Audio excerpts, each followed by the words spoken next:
Islam itu agama dari Allah. Bumi ini ciptaan Allah. Bumi ini milik Allah. Sehingga dimanapun Islam itu hadir di atas muka bumi ini, Islam tidak pernah menjadi pendatang. Islam akan selalu menjadi pribumi di bumi manapun milik Allah Subhanahu wa ta'ala.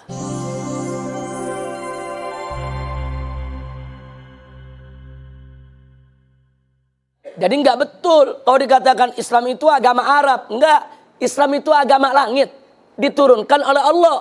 Jadi jangan mengkerdilkan Islam dengan mengatakan Islam itu agama Arab. Nah yang kedua, mereka katakan Islam itu agama pendatang.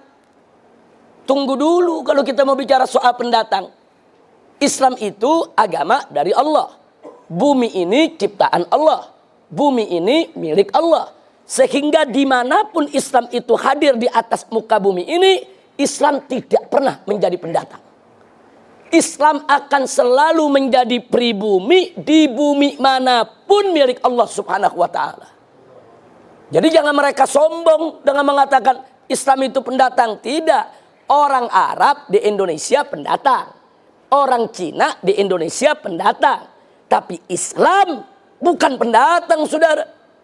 Islam itu datang dari Allah Subhanahu wa ta'ala di atas muka bumi. Bumi ini milik Allah. Bumi ini ciptaan Allah.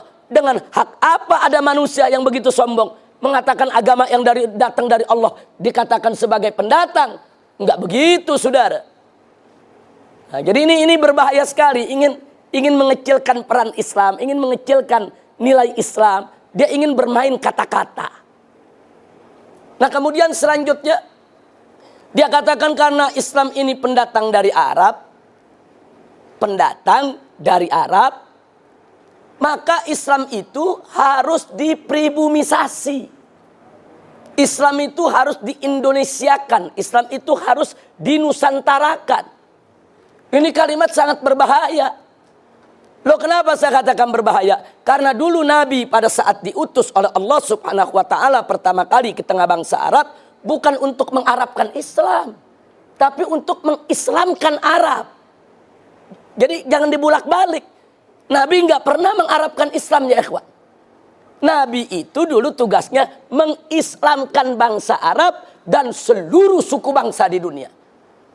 Jadi dulu Nabi mengislamkan Arab, bukan mengarabkan Islam.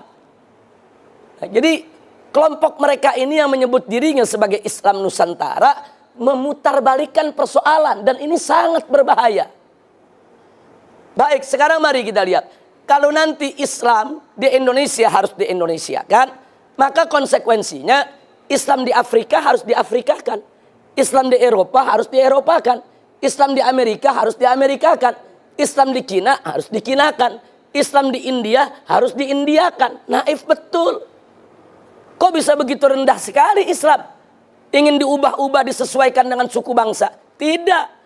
Dulu Nabi alaihi salatu wassalam dan para sahabatnya radhiyallahu ta'ala anhum, dan para tabi'in, para tabi'it tabi'in, serta ulama yang datang setelah mereka, saudara, mereka berjuang menyebarluaskan Islam. Mereka Islamkan Arab, Islamkan Persia, Islamkan India, Islamkan Cina, Islamkan Amerika, Islamkan Eropa, Islamkan Afrika, dan mengislamkan Nusantara. Wali Songo dulu ketika berdakwah di tanah Jawa, Wali Songo nggak pernah menjawakan Islam. Wali Songo nggak pernah menusantarakan Islam. Justru Wali Songo mengislamkan tanah Jawa dan mengislamkan Nusantara. Nah ini sengaja saya tekankan karena mereka ingin mengkerdilkan Islam seolah-olah ini cuma urusan orang Arab. Sebetulnya yang mereka mau serang bukan Arab, mereka mau serang Islam. Arab ini cuma perantara saja, ya ikhwah. Nah karena itu kita bantah habis.